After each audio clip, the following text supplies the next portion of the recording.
Feel అవుతుంటారు కదా, పండగలు లేవు అని చెప్పేసి, లైక్ బయటికి వెళ్దాము, ఎవరైనా రిలేటివ్స్ ఉన్నారా లేరా, అసలు బయటికి వెళ్దాం, ఒక ట్రిప్ వేద్దామని వాళ్ళకి కూడా ఒక ఉంటుంది థాట్ ప్రాసెస్లో. సో అలాంటప్పుడు మీరేమైనా వాళ్ళకి ఏమైనా కల్పిస్తున్నారా, బయటికి తీసుకెళ్లే ప్రోగ్రామ్స్ ఏమైనా చెప్తారా వాళ్ళకి?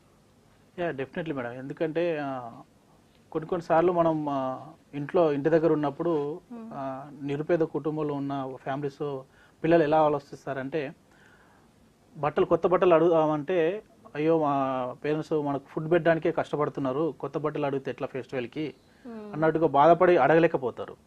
సో ఈ పిల్లలు కూడా అలాగే ఫీల్ అవుతుంటారు లోపల, సార్ కాడదామా, మనకు ఫుడ్ పెడుతున్నాడు, చదివిస్తున్నాడు, మళ్ళీ బట్టలు అడిగితే మళ్ళీ సారు ఇబ్బంది పడతారేమో, బాధపడతారేమో అని చెప్పి వాళ్ళే బాధపడుతుంటారు. అది నేను ఇన్నర్గా నేను ఆ పెయిన్ అనుభవించి వచ్చాను కాబట్టి నాకు అర్థమవుతుంటుంది. ఖచ్చితంగా వీళ్ళు ఫెస్టివల్ సెలబ్రేషన్ చేసుకోవాలి అండ్ కొత్త బట్టలు ఇప్పించాలి అనే ఆలోచన ఉంటుంది. అప్పుడే మనకు ఎవరైతే ఇంతకుముందు విజిటర్స్ వస్తుంటారు కదా, మన దాతలు ఎవరైతే వస్తారో వాళ్ళకి ఫాలో అప్ చేస్తాము. సార్ ఇలా ఫెస్టివల్ వచ్చింది, పిల్లలకి ఏదైనా కొత్త బట్టలు వీలవుతుందా అన్నట్టుగా రిక్వెస్ట్ చేస్తాము. ఎవరైనా ఇంట్రెస్ట్ ఉంటే తీసుకొచ్చి కొనిపిస్తుంటారు.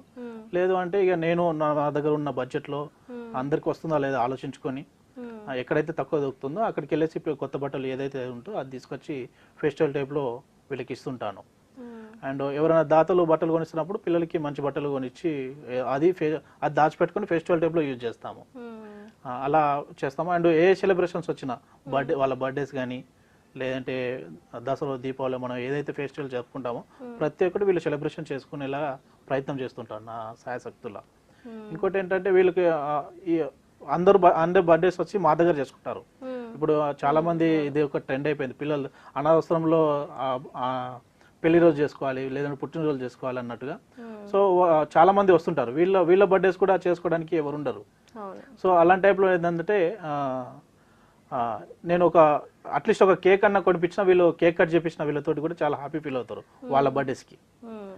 ఖచ్చితంగా వీళ్ళ బర్త్డేస్ కానీ లేదంటే ఏదైనా ఫెస్టివల్ వచ్చినప్పుడు ఖచ్చితంగా సెలబ్రేషన్ చేస్తాము. ఓకే, మీకు బ్యాక్ బోన్ లాగా ఎవరైనా వచ్చి ఇప్పటి వరకు ఏమైనా మనీ ఇవ్వడం కానీ, సపోర్టింగ్గా కో ఫౌండర్గా ఎవరైనా వచ్చారా ఇప్పటి వరకు? ఇప్పటివరకు అయితే ఎవరు రాలేదండి. ఎవరు వచ్చినా పార్ట్ టైం జస్ట్ అదే రోజుకి వచ్చి సపోర్ట్ చేస్తుంటారు. లైక్ ఫుడ్ సపోర్ట్ చేయడము, లేదంటే బుక్స్ ఇవ్వడము, పెన్స్ ఇవ్వడము, లేదంటే స్నాక్స్ ఇవ్వడము, లేదంటే ఒక పూట భోజనం పెట్టి వెళ్ళిపోవడము, అలా చేస్తుంటారు. కాకపోతే ఒక 7 మెంబర్స్కి రెగ్యులర్గా ఎడ్యుకేషన్ స్పాన్సర్స్ ఉన్నారు. అంటే డైరెక్ట్ స్కూల్కే పే చేస్తారు వాళ్ళు. డైరెక్ట్ స్కూల్లో వీళ్ళు 7 మెంబర్స్కి సపోర్టర్స్ ఉన్నారు చదివించడానికి. అంటే పిల్లలు ఎక్కడి వరకు చదువుకుంటారో అక్కడి వరకు చదివిస్తామని మనకు వాళ్ళు కొంచెం మాట ఇచ్చారు. దాంతో కొంచెం ఎడ్యుకేషన్కి ఒక 7 మెంబర్స్కి దొరికారు తప్ప పర్టికులర్లీ ఇంకెవరు లేరు. అది ప్రయత్నం చేస్తున్నాము, దేవుని వల్ల వస్తే చాలా హ్యాపీ. ఇంకా ఓకే సార్, మీ దగ్గర ఇప్పుడు ఉన్న పిల్లలు ఉన్నారు కదా,